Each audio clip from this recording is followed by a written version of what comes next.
నమస్తే అండి, నేను వెల్లి చక్రధర్. ఇప్పుడు చాలామంది చూడండి, మనకి ఎస్ఐపీస్ చేయాలా లేకపోతే పిఎంఎస్లో వేయాలా అనుకుంటారు. అసలు మెయిన్గా ఎస్ఐపీస్కి పిఎంఎస్కి ఉన్న డిఫరెన్స్ కూడా చూద్దామండి. సపోజ్ చూడండి, ఎస్ఐపీస్ అనగానే సపోజ్ ఇవాళ చాలామందికి అవేర్నెస్ బాగా వచ్చింది. నెలకి మేము ₹1,00,000 ఎస్ఐపీ వేసే వాళ్ళు కూడా ఉన్నారు.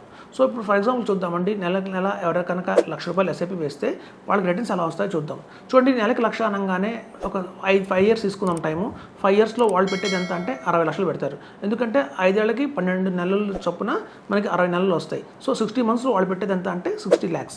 సో అలా వాళ్ళు పెట్టిన 60 lakhsకి మార్కెట్లో 15% రేట్ ఆఫ్ ఇంట్రెస్ట్ మనం ఎక్స్పెక్ట్ చేసినా కూడా మనకు వచ్చేది ఎంత అంటే దగ్గర 90 lakhs వస్తుందండి. 90 lakhs.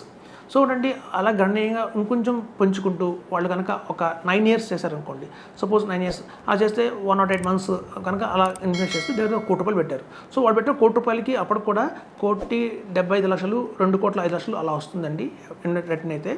ఎప్పుడైతే 15 years కనుక వాళ్ళు ఇన్వెస్ట్మెంట్ చేస్తారో దగ్గర 15 years ఇన్వెస్ట్ చేస్తున్నారంటే 180 months వాళ్ళు ఇన్వెస్ట్ చేస్తున్నారు. అంటే వాళ్ళు పెట్టేదే 1,80,00,000 పెడుతున్నారు. సో అలా 1,80,00,000 కనుక వాళ్ళు ఇన్వెస్ట్మెంట్ చేస్తే మార్కెట్ మనకి ఇచ్చేది ఎంత అంటే 6,75,00,000 ఇస్తుందండి. సో చూస్తే మనకి లాంగ్ టర్మ్లోనే మ్యూచువల్ ఫండ్స్లో ఎస్ఐపిలో ఎప్పుడు మనకి షార్ట్ టర్మ్లో 5 ఏళ్ళకి 9 ఏళ్ళకి పెద్ద రిటర్న్ కనిపించదండి. గణనీయంగా 15th year దాకా కనుక వెయిట్ చేస్తే అప్పుడే మనకి ఆ కాంపౌండింగ్ ఇంట్రెస్ట్ అనేది పెద్ద బెనిఫిట్ వస్తుంది. తద్వారా మనకి వచ్చేది ఎంత అంటే 6,75,00,000 వస్తుంది మనకి.